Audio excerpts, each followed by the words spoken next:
ফকির লালন শাহের যে তিরোধান এবং যে গৌর পূর্ণিমা যেগুলো তার ভক্তরা পালন করেন, আপনারা দেখবেন যে প্রতি বছর কিন্তু লক্ষ লক্ষ মানুষ আসে। ওরা কিন্তু কেউ সরকারের দিকে তাকিয়ে ছিল না, কোন সরকার করবে কি করবে তারা তাকিয়ে থাকে না।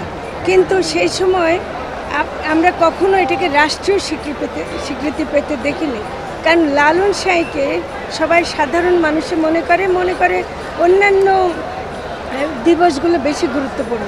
সেজন্য এবার প্রথম বলা হলো আমরা রবীন্দ্র 4 গুণ শক্তিশালী এনজাইম ও অধিক ফেনা সমৃদ্ধ অরিক্স সিলভার ওয়াশ মাত্র 70 টাকায়।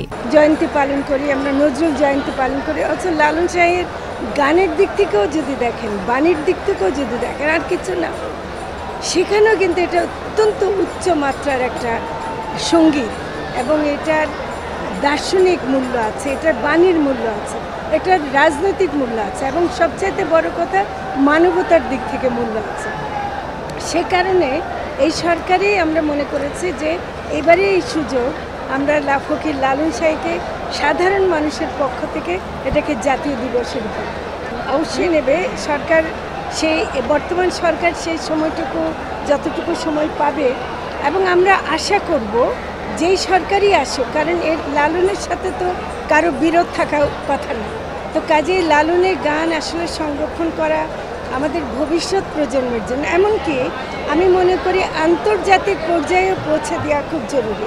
কারণ আন্তর্জাতিকভাবে অনেকের সাধকদের কথা আমরা জানি, ভারতের অনেক সাধকের কথা জানি, এই উপমহাদেশে আরও অনেক সাধকের কথা জানি, কিন্তু লালনের কথা হয়তো অনেকে জানেন না।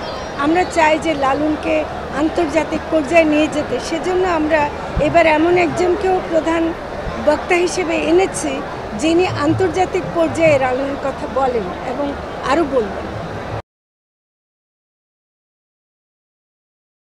4 গুণ শক্তিশালী এনজাইম ও অধিক ফেনা সমৃদ্ধ অরিক্স সিলভার ওয়াশ মাত্র 70 টাকায়।